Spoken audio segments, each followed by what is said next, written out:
Looks like we're live for the 200th time. Let's do it.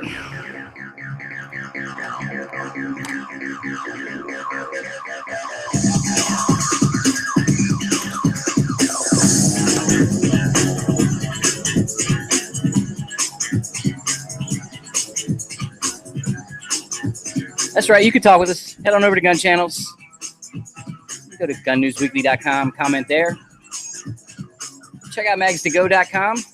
Make sure you check out everydaycarrylife.com as well. Coming to you from Colorado and Florida tonight on our 200th episode. Ross, what's happening, brother? Oh, you're muted, bro. You're muted. Oh, boom. Sorry about that. Doing great, man. Last Thursday of 2016. Crazy. Yeah, crazy. The year's flown by. Yeah, the end of the year show, the 200th episode. I did the math on it basically we started in February of, I guess the year was 2013, but we've been doing 3 years plus more than half a year, and you add them all up, subtract the one time we did not go live, and you hit 200. So we'll hit 2016 with with pretty cool 201, and we'll rock from there, get in a SHOT Show. But tonight, pretty simple. We got a few stories to talk about. We got a few look backs on the year, so to speak, some of the legal stuff that we ran into, some of the big stories we talked about for, in some cases, weeks, and just kind of a review on the year. Shout out to everybody checking out on Facebook. Once again, if you want to check out the stories and see the videos or anything we're talking about, check out Ross's beautiful mug. You can go on over to Kevin the Tack Daddy and or gunnewsweekly.com. Also check us out with the chat on Gun Channels. I said that enough now. Let's get rocking. Question of the day. Who needs firearms training? This is from The Truth About Guns, and basically it talks about the fact that in January 1st, Missouri is going to switch to constitutional carry. Show me state residents will no longer need a permit to have a concealed weapon. And yet more people are taking training classes for permits than ever before. At first, they saw a dip in classes, 2 or 3 seats open, no big deal. Then in November, December, they were full every weekend, is one of the Southern Armory owners told KMOV.com.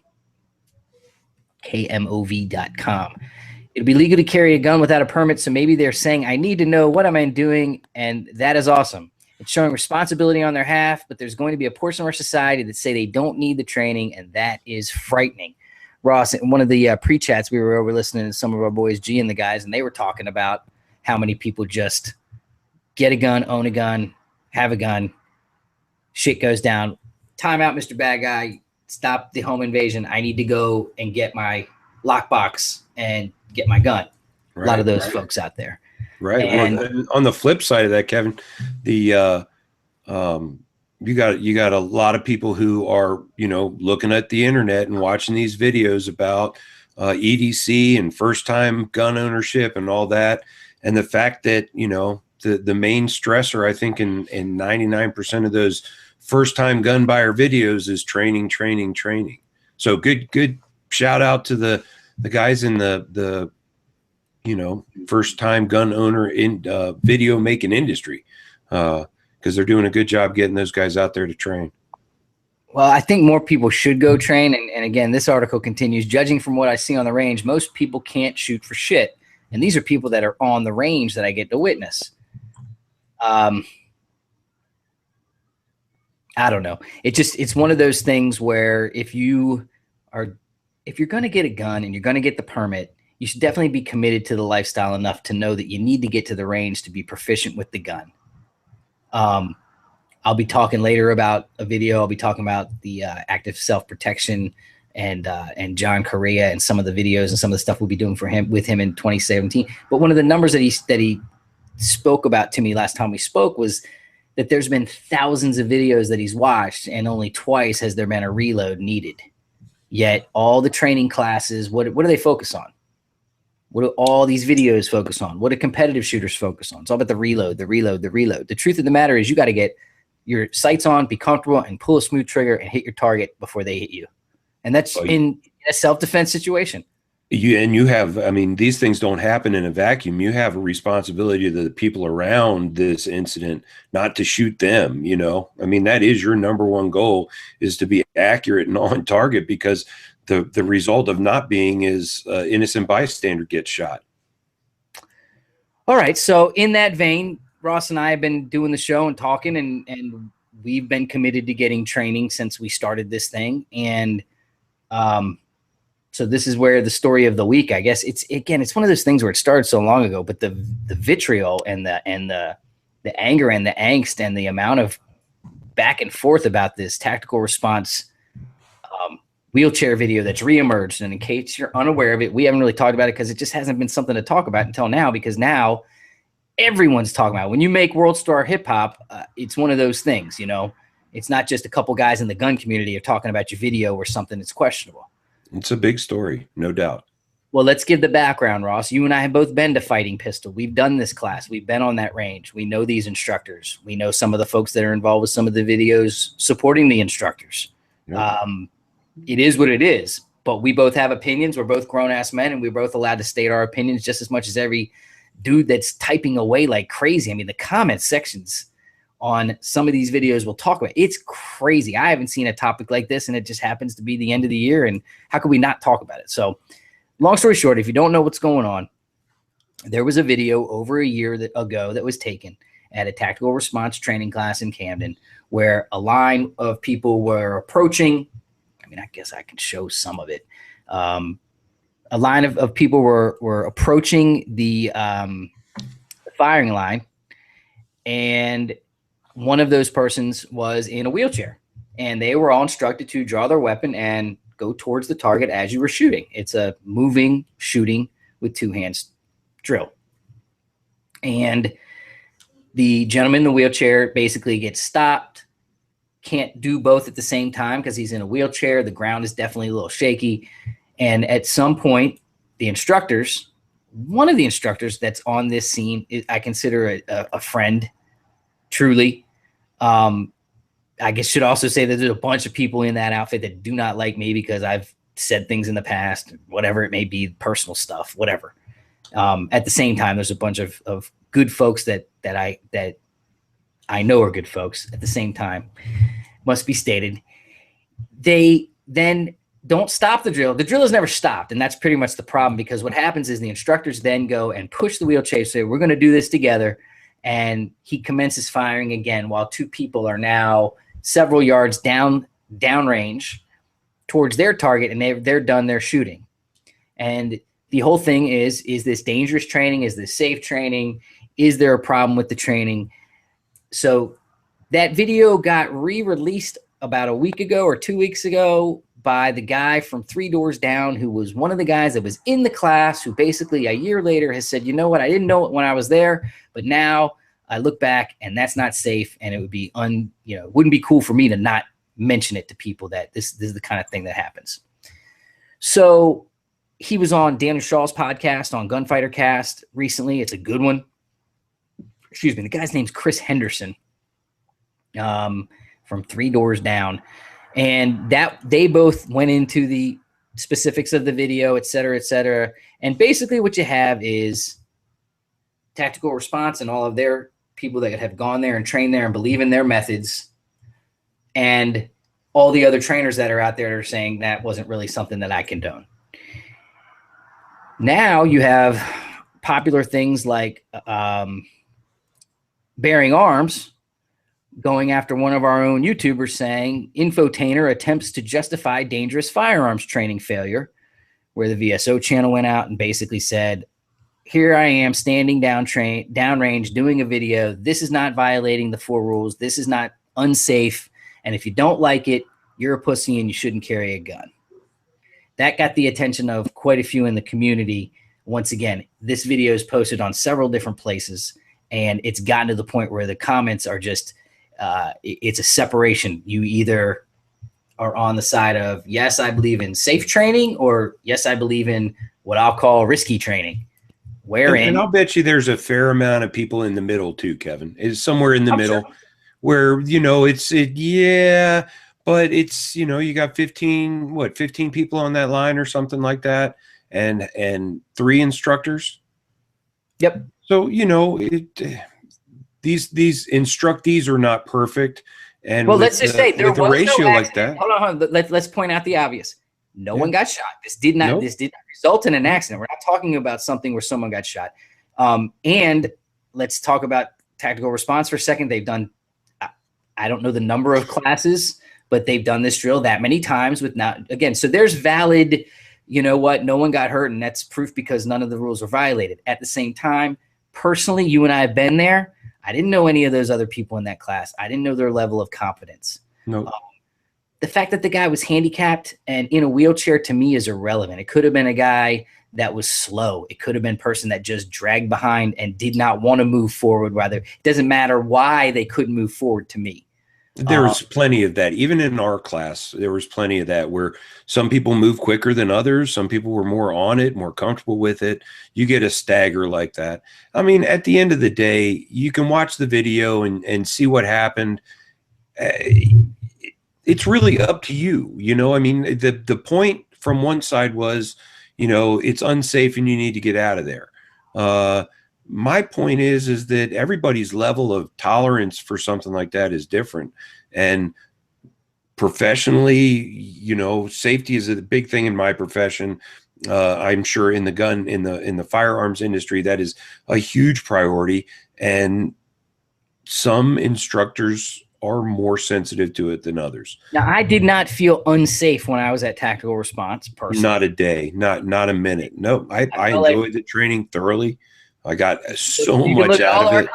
You can look at all of our coverage from back then. Yep. It's documented. We made videos following it up. We got a lot out of it. Yep. At the same time, I think, you know, again, it's a difficult situation.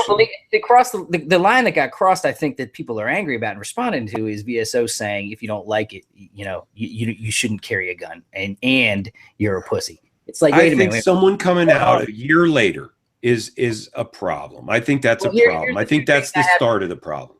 Here's the 2 things I have to say. One, to me, you watch that video with the guy, again, regardless of why he's delayed going forward. But if you put 2 of my loved ones as the people on the edges of that guy, yeah, I got a real problem with it. That's when all of a sudden it's like, wait a second, it's unnecessary.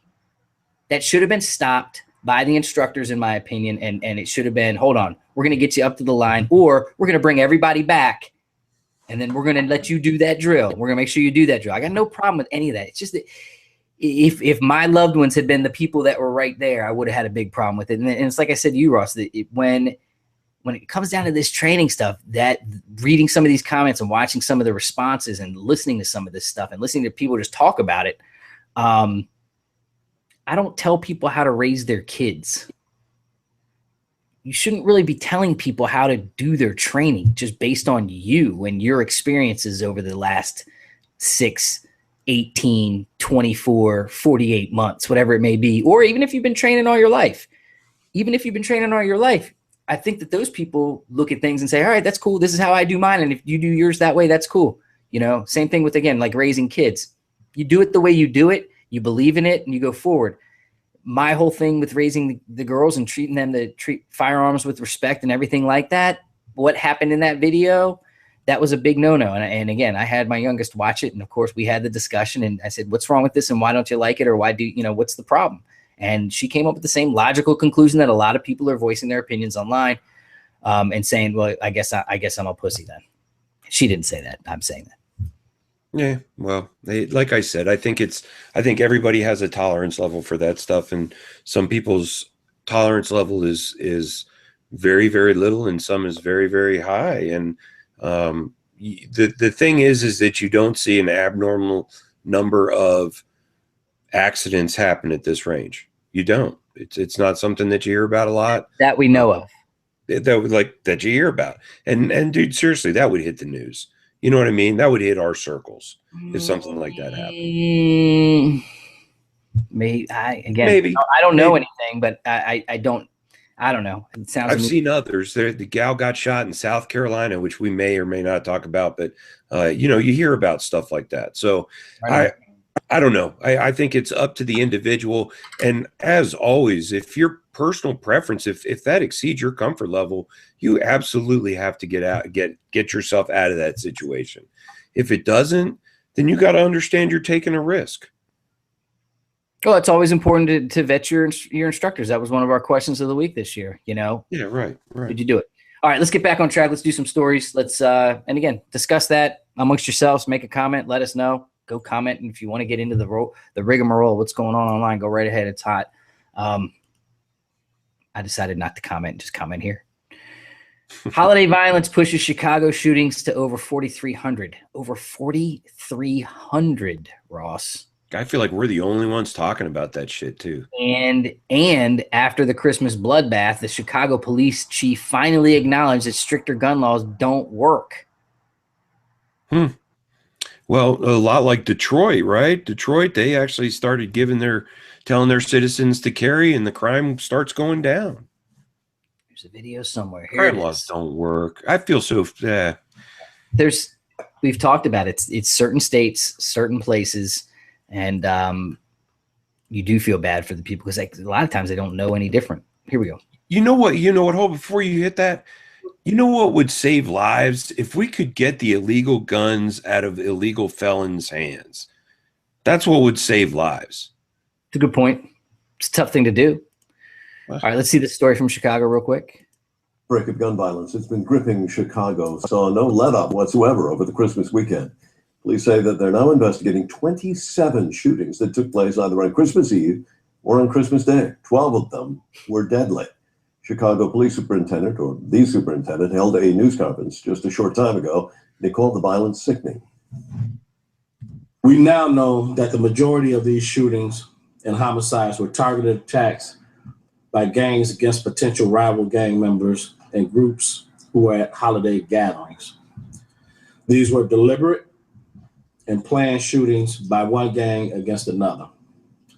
They were targeted, knowing fully well that individuals would be at the homes of family and friends celebrating the holiday. The police superintendent is calling on Chicago's policymakers to enact stricter gun laws.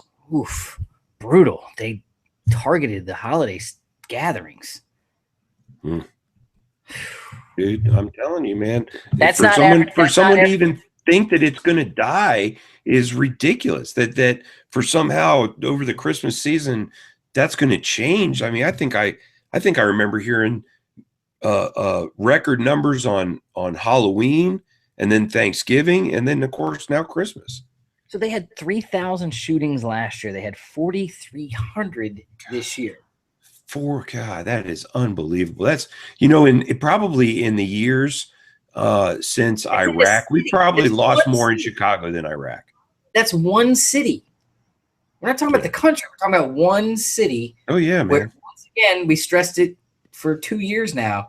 Some of the toughest gun laws, if you're an average citizen, one of the toughest places to get a gun legally. Crazy, just crazy. Absolutely nuts.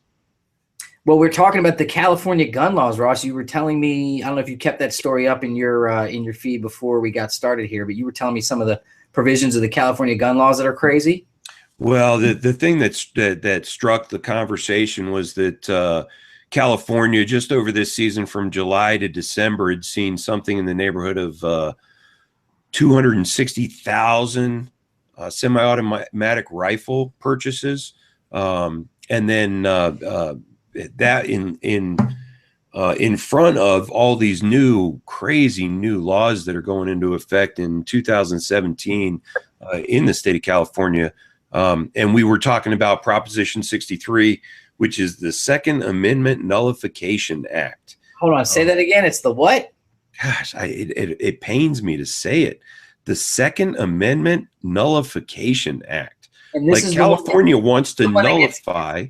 This gets started in 2016 and goes into effect in 2017, right? This is the water with the frog in it that doesn't know is getting boiled.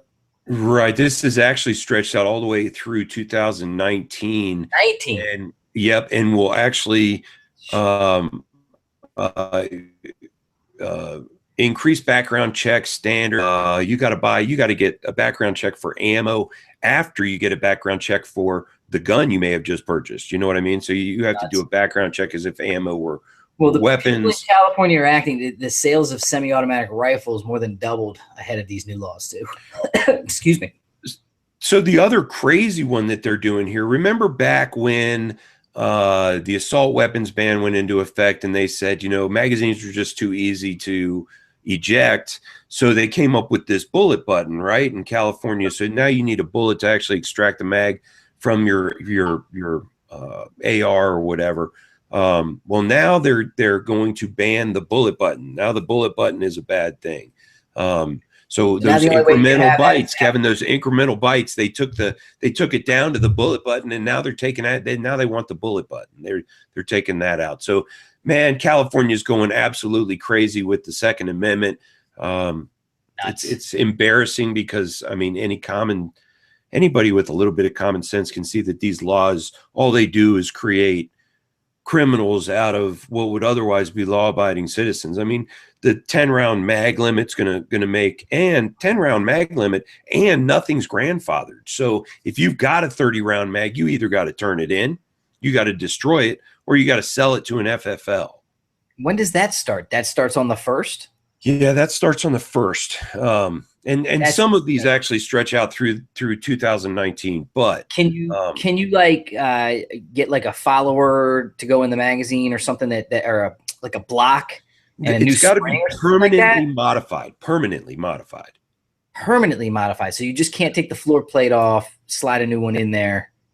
Even if you bought it current to the ban, ownership that was previously considered grandfathered, you're still a criminal if you keep it. That's crazy. So they're going to create thousands of criminals in about 2 days, 3 days.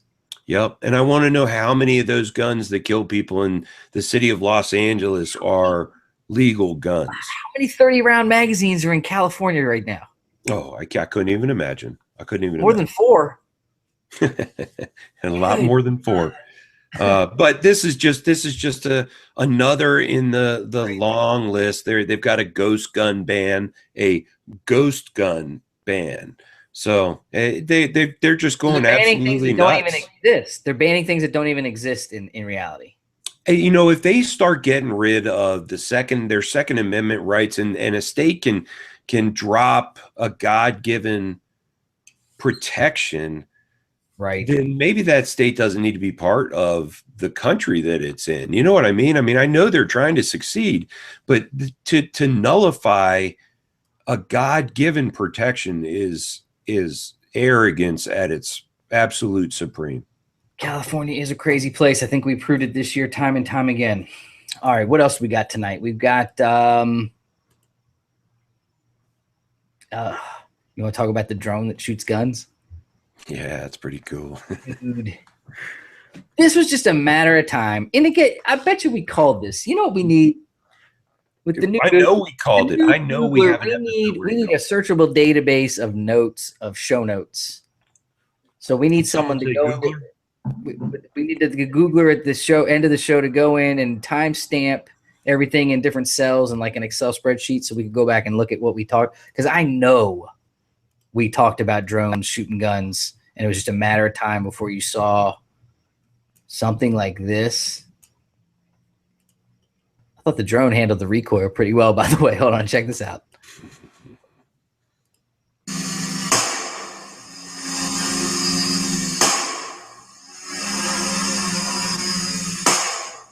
Oh my goodness.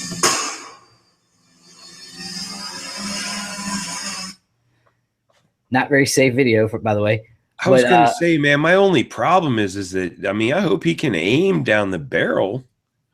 Once I watched the Drone Racing League over the holiday on one of those ESPN channels for about 20 minutes. Holy, yeah. Those guys, the good drone racers, they're like NASCAR racers, Ross. You should have seen some. They were at the Miami baseball arena, whatever the hell it's called. Diamond? Dude, not on the diamond, in the stands, racing like around the stands through these big like glowing hoops and shit. They do like laps with all these different turns and tunnels, and they go out into the into where, you know, the refreshments are and come back into the stadium and all this crazy. It was almost like a motorcycle race. That's pretty cool. So anyway, yes, a good drone racer, I don't think you have to worry about shooting anybody. But for someone that doesn't have drone experience, that's a pretty scary proposition. Now, you also have to have something that pulls the trigger. So you have to have some other mechanical device that's on that's going to take a radio. I'm no expert. Oh yeah, just a servo. That's just a servo. If anybody who's into RC stuff knows, that's easy to do. So the problem is the fact that, oh, did I lose it? I lost it. That basically it's not a right to bear arms because you don't possess it because it's on a drone. Yeah. So now is it an FAA? Who's in charge was basically part of the conversation that I was looking at. Who's in charge of regulating? Now there's all kinds of regulations on drones and drone pilots. Oh, you know the regulations. That video's out. You saw it. The government saw that. You know there are regulations being drafted right now against that shit. For sure. Weaponizing a drone, probably gotta have military credentials to do that. Yeah, I would think so. Yeah. I personally, and again, I'm sure there's somebody, again, all these guys that get these class 3s and all that stuff, I'm sure there's something. I'd like to see one of the flamethrowers on a drone. That would be bad. You just go torching the forest up with your drone. Think about the applications. You know, we saw the nanocopters and the quadricopters and the nanocopters, and those doing the figure 8s and then doing formations, and then what was it? G.I. Joe or something had it, showed them, you know, going through windows and breaching houses, like checking in front of, you know, soldiers and things like that. They say eventually they'll be small enough to come through a screen. They can swarm them now. They can have many, many, many drones. So I saw this, actually, I was on a job site, and I won't say what company this was, but it's a big computer company. And they actually have something called a flicker or something like that. And they can send up 100 to 3,000, whatever, drones up in the air. How many? They actually do fireworks shows with them now, but they all talk to one another. They all coordinate with one another. They're all timed off one another. Think about the uses for that in a breach situation. You know what I mean? Where you got 3 going in the front window, 3 going in the back window. Dude, what about some pivotal trainers on drones? That's a great point from Facebook. Ooh, pivotal trainer on a drone. Now you have a pivotal trainer with a Triumph system, and it's moving. Terrorist, and that sucker's moving on your range. And if you miss and hit your drone, that's a $700 mistake. That's a good point. Ouch. We're gonna have to look into that. Yeah. It's a good point. All right, let's get on to the next one. This one's interesting, Ross. Thanks to Schwell for putting this one up on Gun News Weekly Facebook page. From Texas and U.S. Law Shield, new ATF regulations have gone to pot. Basically, that one-liner that we've been talking about for a while now, it has now been changed to, quote, it's 11E. It adds a line. The existing line said, are you an unlawful user of or addicted to marijuana or any depressant, stimulant, narcotic drug, or any other controlled substance? And then in bold, it says, warning, the use or possession of marijuana remains unlawful under federal law, regardless of whether it has been legalized or decriminalized for medicinal or recreational purposes in the state where you reside. There you go. So now I noticed something as I was researching this one, Ross, because we've been talking about this for so long. They finally are doing something. They said that, are you an unlawful user of, I guess unlawful user is really the key thing, because again, they get into stimulants and things like that. Coffee's a stimulant. Cigarettes are a stimulant. Caffeine in a soda pop is a stimulant, but it's not unlawful, I guess is the point. But now they put that in there and said, even though your state may say it's cool, guess what? We don't. And when you fill out this form, we don't care what your state and local law says. So here's my opinion on this whole thing.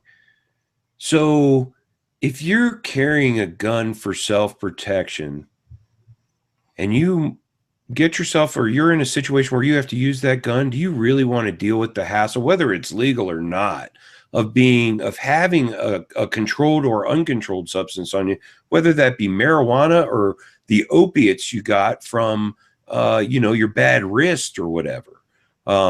You want to play that game as clean as possible, I would think. Why you would want to muddy the two is actually kind of beyond me.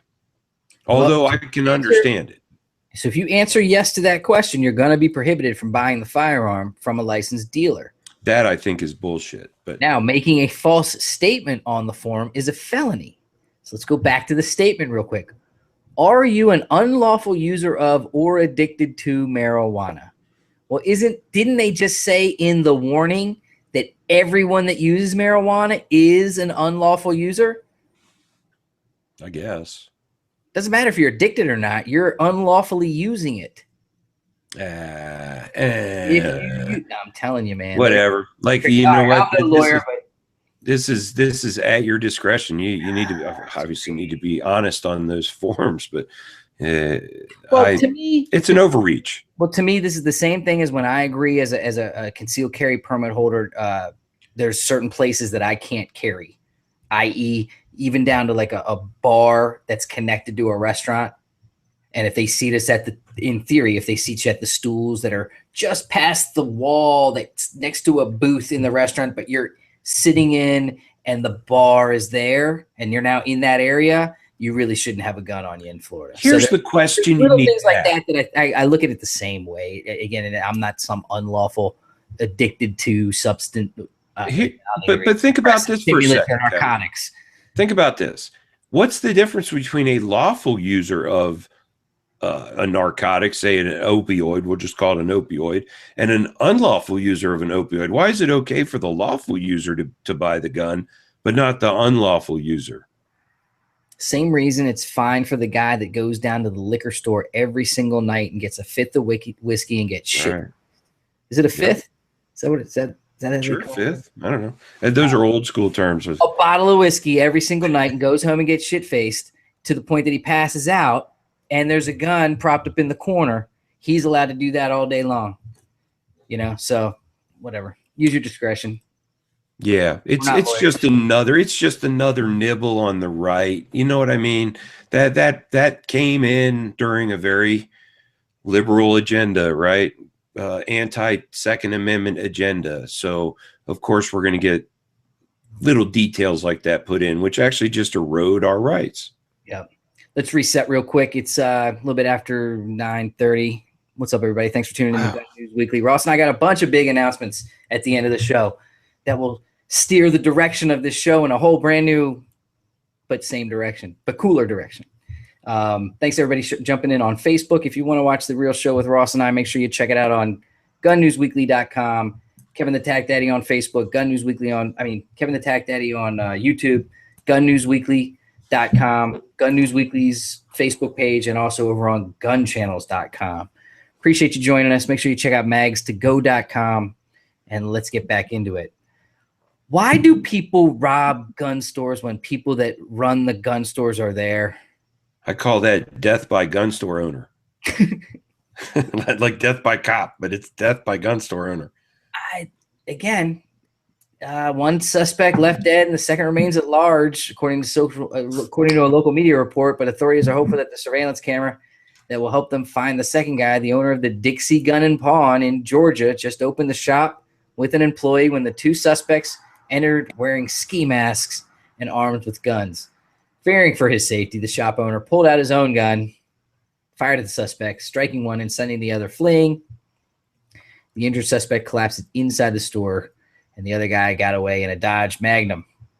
So, I envision like a 38 special. The guy's got like some piece of shit illegal 38 special, and the gun store owner pulls out his 44 mag. Did I fire 5 shots or 6? They asked a local standard buyer that saw what happened. He said, "It's just amazing to see someone come into a gun store and try to rob a gun store." I mean, that was really an unthought out plan. Dude, you can't. Yeah, if you're robbing stores, period, you're probably not. A lot of crime in the Probably area. ain't And passing the 60 mark on the IQ test. I'm just saying. then another friend, Victor Harris, said the shop owner is shaken over the shooting. He's just trying to make a living. That's all he's doing. And these guys come in and try to rob you and take your money and your guns. He expressed sympathy for the shop owner and the dead suspect alike. That could even be considered natural selection at that point. True. Like the doe ran right into the lion, like, sup? Let's see. What else do we got tonight? Where are we? Hey, good comment from the chat. These guys had to be high.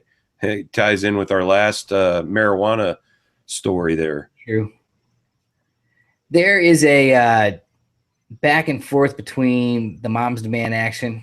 My girlfriend. Yeah. My girl, Miss Watts. God, dude, I just don't know how you can. I hope I meet you this year. I'm gonna make an effort To meet her? Yeah. Yeah. I feel sorry for her. I just want to talk to her. She's want to not talk. too bright. I want to talk. Well, I don't know. Long story short, Kimberly Corbin, who was raped as a 20-year-old student in 2006, has become a passionate advocate for gun rights. And now on social media, she put up something. The tweets go back and forth. If you want to read the whole thing, you can go to dailywire.com. Kimberly Corbin at Kimberly_Corbin. I'm a big fan of safe spaces. I create them everywhere I go by carrying concealed. And Shannon came back with, at NRA fails to mention that its annual meeting was a, quote, safe space, no guns while their chief lobbyist spoke, but they want guns in schools. Hey, Shannon, a bunch of us were armed in Louisville, Kentucky. I promise you. She's just talking about when Trump spoke. There was not in that building, not in that room he was in, but who was there? The secret right. that vetted everyone that walked through the door. Right. Crazy. So anyway, they go back and forth, and she gets, again, she says, you know what else is a safe space? The U.S. Capitol building our Congress sits in. No guns allowed. And Kimberly Corbin comes back, right, because 24/7 armed guards, Secret Service, and metal detectors are completely sustainable for everyday citizens. Well, and I believe it was just a few, maybe a year ago, we had that incident at the Capitol where shots were fired, right? Some lady died. Are you talking about the White House bum rush with the lady in the car? No, I thought it was at the state Capitol. It was about a year ago, I think. I can't remember exactly. Yep. She locked it down. She ends it with, not ends it, but love to meet you here. I'd love to meet you there sometime for a safety course and to help you understand why my right to choose self-defense is vital. I drank too much soda tonight, excuse me, is vital. So anyway, they go back and forth, and to think that in today's world, you've got the women of Moms Demand Action, like nitpicking after somebody that's sitting there saying, you know what, I've been attacked. I know what it's like to be attacked, and I'm gonna defend myself. Thank you very much. It's a losing argument. I don't know why she does it, but like I said, she wants to be your mom. She wants to tell you what to do. She wants to be your mom. That's why it's called Moms Demand Action. There you go. They demand it, Ross. I think that's I've said before, I think that's a niche. But anyway, we'll go on to other things. Moms Demand Action. 11 additional defensive gun uses by concealed handgun permit holders during December that weren't reported previously, and that's from the Crime Prevention Research Center. We don't even have time to get into that, Ross, but it's state after state, one after another, stuff that doesn't make the news. Don't let the mainstream media fool you that nobody stops crime with it. No concealed carry permit holder stops crime. Look it up. It happens every day all around the country, multiple times. And good guys with guns do stop bad guys with guns. It's the only thing that does. What was the cumulative number we talked about? Several 100,000 times a year. It has to happen. And it doesn't get reported because, you know what? 8 times out of 10, nothing happens. The guy puts his gun down, gets locked up and put in jail, and nobody dies. Correct. All right, moving some things around. Let's go over some of the stuff that went on in 2016 real quick. We'll fly through this stuff. Just a bunch of interesting things. In Florida, the state Supreme Court heard a case challenging the state's ban on open carry. We talked about that a bunch. A decision from the court, which heard arguments in June, is expected sometime early 2017, whether or not we go to open carry here. And again, that would be interesting. I would not personally open carry. We can talk about that on another show. Massachusetts, with Massachusetts compliant semi-auto rifles, they're still trying to get that dismissed. The assault weapon ban in Maryland went to the Fourth Circuit Court of Appeals. They think that they're going to have a ruling. They were supposed to have a ruling by the end of this year. That has not happened yet. All kinds of crazy stuff. The thing you got to remember about all of this stuff is while we're seeing like little dribbles of things getting loosened up, like open carry and constitutional carry in some states, wait until we get some justices on the Supreme Court that actually are going to make a difference and actually take things from a constitutional perspective instead of a. I still think it's going to be state by state, Ross. I think the lines are so clear at this point with certain states. It doesn't matter what happens on what part of shall not be infringed do these states not understand? Well, don't forget some of the other stuff we got into this year. Gun control and healthcare. The 11th Circuit in February. This is way back when, but we talked about this. They challenged Florida's law prohibiting healthcare workers from asking about their patients' firearms.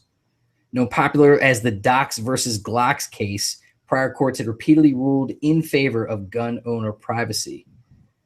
They also talked about, in September, we talked about refusing gun sales to otherwise law-abiding cannabis patients does not violate their Second Amendment rights. We just talked about what happened on the form. The Missouri pawn shop that we just talked about that settled at $2.2 million settlement for selling a gun to a mentally ill woman over the protests of her mother, who then used the gun to murder her father. That was a crazy case we talked about. That's a tough call, too. It really is. In November, Milwaukee County dismissed a wrongful death lawsuit against online classified service armslist.com in connection to a 2012 murder. Tried to sue the people that posted the ad where two people got together and bought. Yeah. Tasers. There's been a bunch of stuff with tasers over the past year. Challenges in D.C., Washington, New Orleans, Washington, D.C., New Jersey, New Orleans, and New York. Somebody in Washington, we talked about that last week, I think, or the week before, about that fella in Washington who actually got his right back to carry a taser. It's a shame it's not a gun, but it's a step. Yeah. Again, we're looking back on some of the stories from 2016, just kind of from the legislative side of things. Campus carry was huge, although concealed carry was all over. There was a bunch of different things, and too many states did too many different things to talk about. But campus carry got really big in Texas, and I'm sure they're going to be talking about it in Ohio now even more. The same day in May that Georgia governor rejected a measure to allow concealed carry, the college freshman was fatally stabbed on campus after he came to the defense of 3 women. Neighboring Tennessee dropped gun-free zones for public university faculty the same month.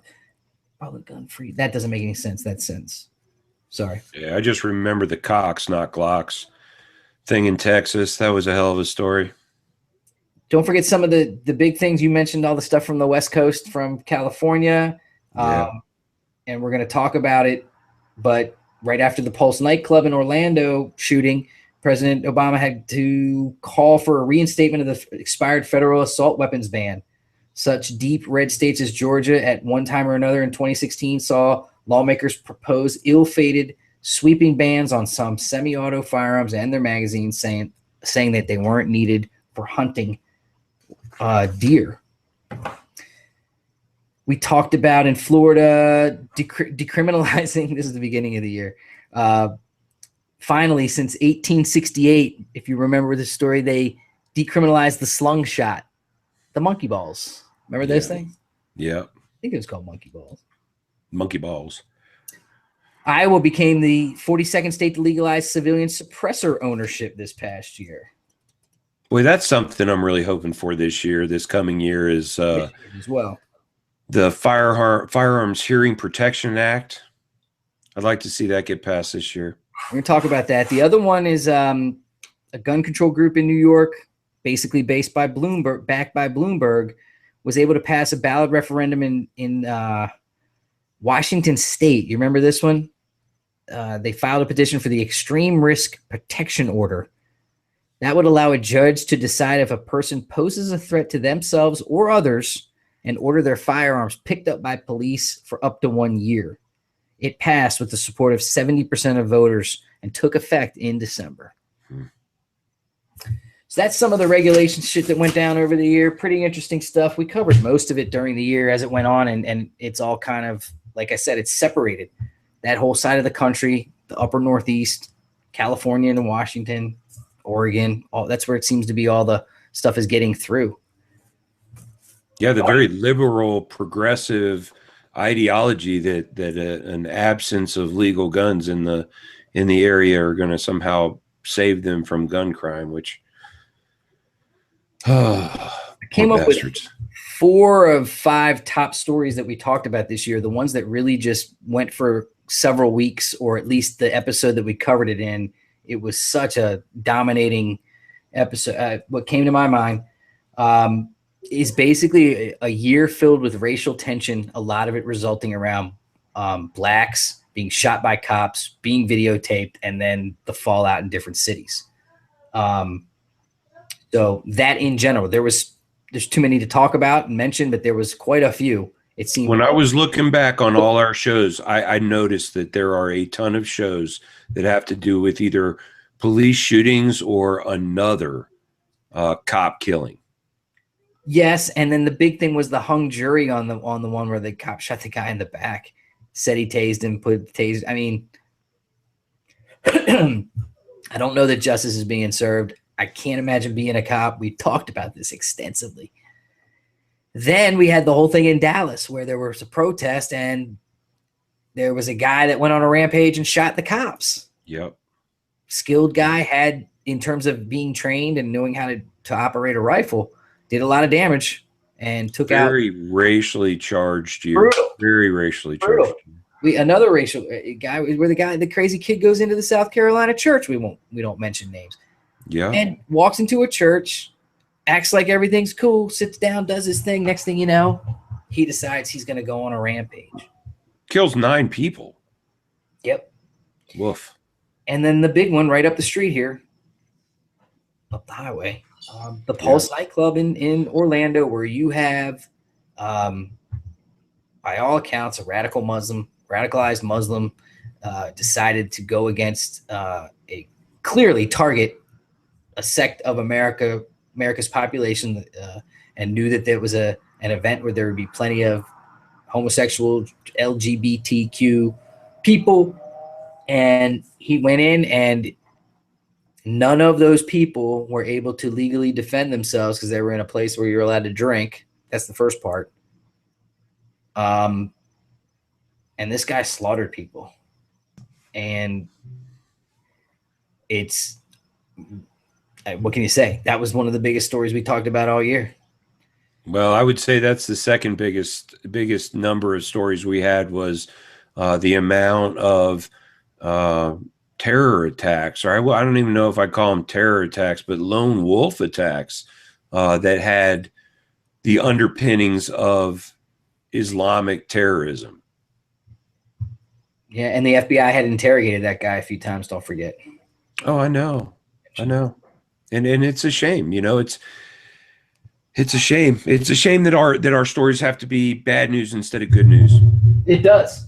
And a lot of times that's what sucks when you get started with the show and you're like, what the big story is. It's something that everyone's talking about. It seemed like didn't it seem like for 3 months there, every time we turned around, there was something. Absolutely. Every time we turned around in the middle of this year, something, another shooting. I don't have the timeline and the chronological. Quite honestly, I've had family in town today and it's holiday season and I just didn't have time to do that. We've got a lot of other things I've been working on too that we'll talk about in a minute, but it just seems like I just remember every time I was like, oh my God, it's Tuesday. I'm going to watch this stuff on TV for 2 days and then we're going to have to talk about it Thursday night, or it happened the same day. And a lot of times things happen like the next day. If you remember, Eric from the Gear Locker and I got on after shooting one. I think it was like a Saturday morning. We got up and something was going on, and we got on, and a lot of people were real happy that we did that coverage because there wasn't really anyone talking about it other than the talking heads on TV. It stinks that that's part of what we do, but that's what Gun News Weekly is about, showing you the safe stuff, but also talking about all the other circumstances, because we look at those things as teachable moments, and you got to learn something from all that. We didn't cover it to show you gore. We never, dramatized any of that stuff. Gave it to you exactly. We did have how it access came to, us. if you remember, we did have some access to some pretty gross looking stuff from Europe. Yep. And that was the number 5 thing on here, the European stuff, Paris. The guys in the trucks that have last 2 weeks ago, and then also The shooting at the death metal concert. The shooting at death metal concert in Paris, and then the actual driving of a truck to kill a bunch of people and purposely take them out. Yep, the night we had Joe Biggs on from out there in Europe, who he was going into the Muslim neighborhoods and getting into trouble out there. You know, that is a we'll have to see this year how that pans out for those folks out there. But I believe they opened Pandora's box, and now they've got to figure out somehow to get that demon back in the box. We talked about keeping your head on a swivel. I made a video about what's in your go bag, you know, where at any time it could be a mall, it could be this, it could be that, and you could be the responder. And if you're trained and you have the right to protect yourself, you know, I think one of Schwell's big popular, you know, what's your truck gun? That was his one of his very popular videos this year as well. So something to consider, something to look at. We also talked about medical quite a bit. I had that a little star down there. And we're going to talk about medical a little bit more going into the new year. You know, it's not just about having a gun and having the, you know, an extra magazine, having the medical to be able to help somebody that got cut, that was in an accident, that Ross, you recently rolled up on a couple scenes. I saw you were a hero recently. Oh yeah, just pulling people out of the snow, man. That wasn't, and actually my hat's off to the guy who helped me, because I wouldn't have been able to do it myself. She was deep in the ditch, and we were able to get her out. That was pretty cool. But you also helped some people with some other things this year, and we've talked to other people, and we'll get some more into that. I'm going to tell you, this year I transferred to a full trauma kit in the back of the truck. I may not know how to use 60% of that stuff, but somebody can roll up that does. You know what I mean? Like I said before, if it wasn't for this guy, I wouldn't be able to get that lady out of the ditch. Yeah. And because of him and me working together, we saved that woman's Christmas. Yep. It's awesome, man. 1, 2, 3, 4. I got 5 things. All right. So I'm going to tell you one story this year. My favorite story this year was the spring live show from Big 3 East. The spring one. Yep, it was my favorite with Devil Dog and the Binary guys, and I think Jacob Herman was out there. We just had so much fun, and it was just a fantastic show, and I think everybody had a good time that showed up, and we got to talk to a lot of people. Cool. Just a great show, man. I got kind of a top 5 events thing for Gun News Weekly / Kevin the Tack Daddy, I guess you could say. Big 3. I got the hurricane evacuation and winning the award earlier in spring. Pretty proud of that. Pretty cool. I've been busting my ass trying to, you know, make a niche in this little, make my world in this little niche called the gun industry. And it was cool to get that and to be recognized and to know that, you know, hard work pays off. The other thing about that was at Big 3 having the ability to have long range with Allie laying down, shooting, and then watching her get training from our buddy over at Lanzang. Just awesome. To be able to make a movie about it's cool, but just to watch it and experience it, it was just, again, I know that was one of her highlights of her year for sure. And so it was one of mine for sure, just watching it. That was awesome. SHOT Show. We got another one coming up, but I look back and I was like, you know what? Went to the Ranger Up premiere, went to the Team 5 event, which we'll be hitting again this year. You'll be going with me to that one. The dinner with Paulo and Funker and the guys that I met through him, and some other friends that were there. That was just a great experience last SHOT Show. I had a great time. Looking forward to the next one. Shooting the Inspire episodes, highlight of the year. Hanging out with Swell, Mikey, Jared, Eden, Kit Coat, which have now become the pilot episodes. We're going to get into that fully in just a second here, but that's basically become the pilot episodes for the Inspire series. Just looking back, every time I went and did that, it was just a great day. It was just a fun day. We had a great time. Yeah, it's work. Yeah, we got to set up the cameras and make sure the angles are right and ask all the questions. But once we sit down with these people, they're our friends, and to know that it just takes about 2 minutes to get into the natural. We're just having a conversation. Let's do this. It's fun. I really had a good time doing that. Well, and from being on the outside, Kevin, I can tell you they are amazing to watch. Great content with awesome people who can provide a little inspiration, man. It's a great series. It's a great concept. Kudos for putting that shit together. Yeah, we'll keep it rocking. We got a few to shoot over at SHOT this year, so you'll be there for those as well. And then we'll get a little bit more regular as Swug kicks back in with me and helps me track down some of these people and get in front of them and ask good questions. What else? The NRA in Louisville. That was fun. First time I'd ever done an NRA event. Gone to that, and that was a great time. Had a great time with Q. Shout out to Q, and we ran around and just kind of did our thing. It was fun. It was a good show. It's different. It's different than SHOT, but it's cool. And then lastly, the recent IDF training. Awesome, fantastic, fun.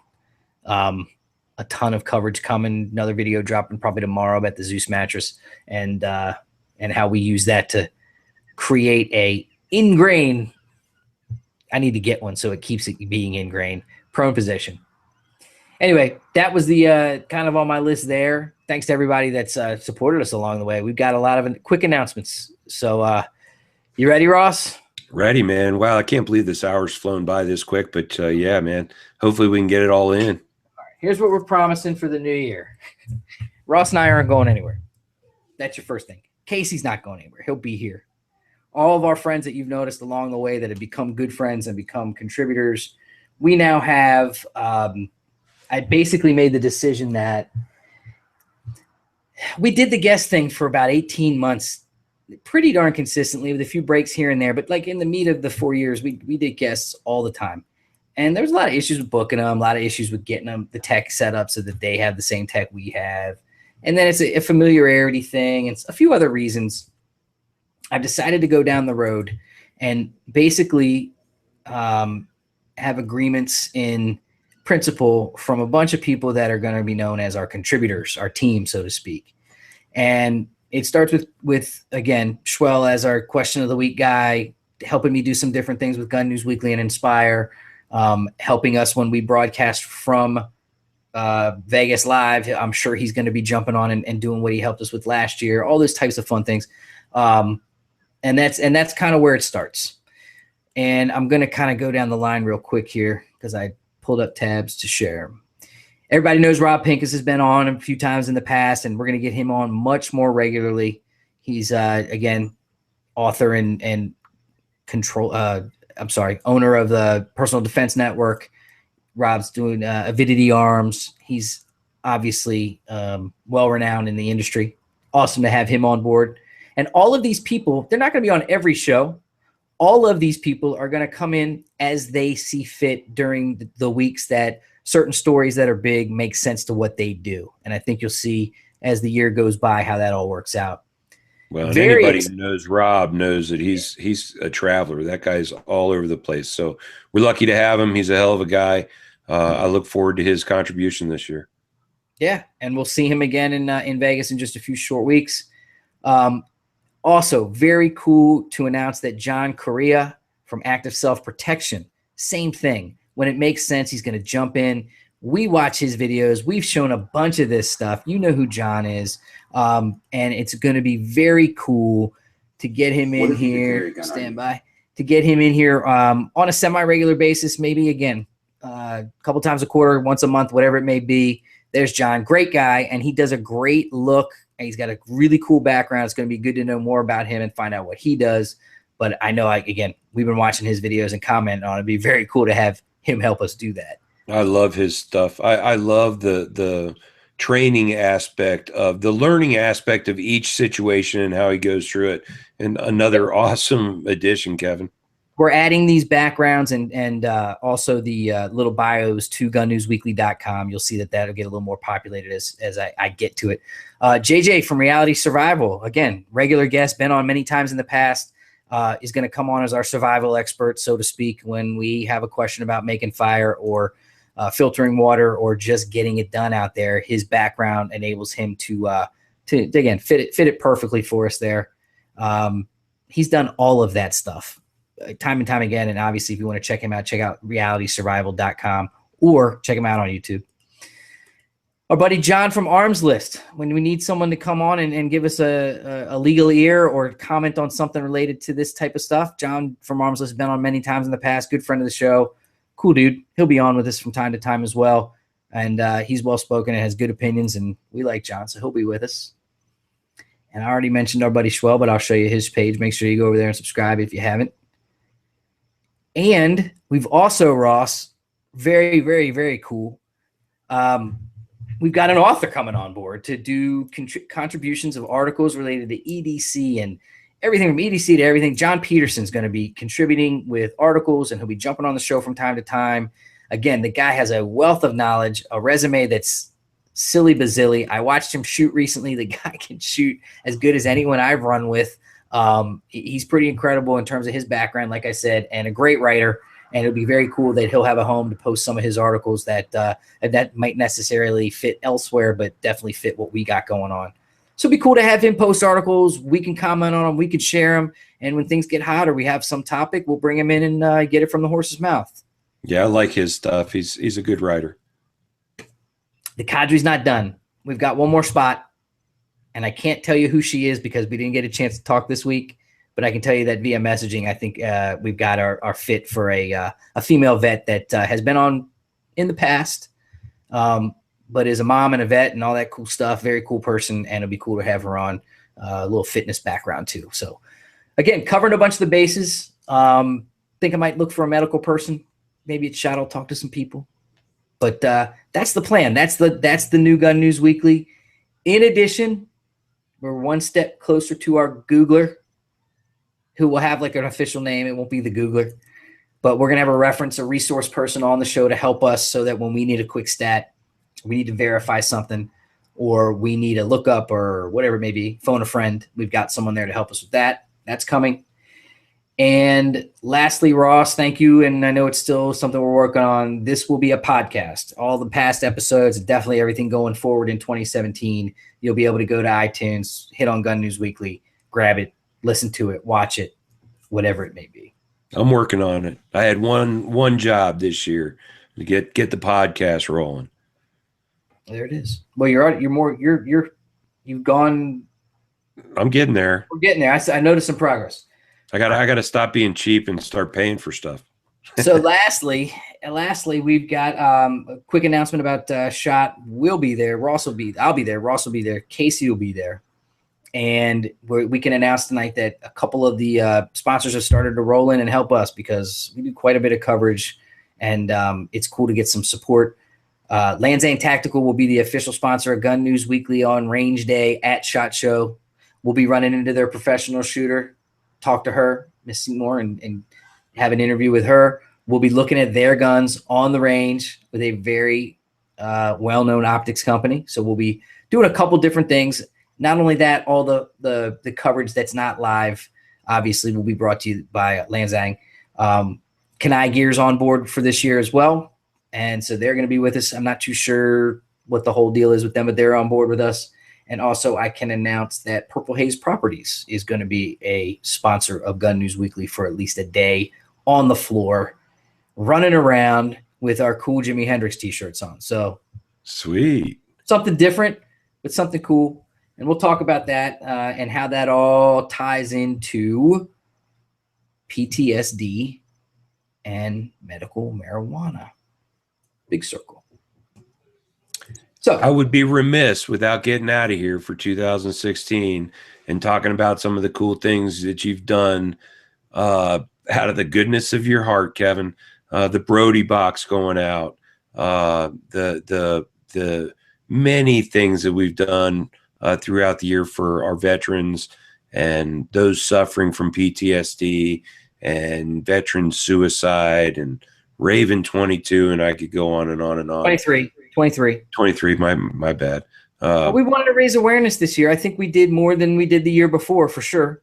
And I hope we do more next year, man. I find it to be the most gratifying part of the show, aside from the chats during the show, is what we do for our heroes, man, our veterans, the people who sacrifice so much so that we could have so much.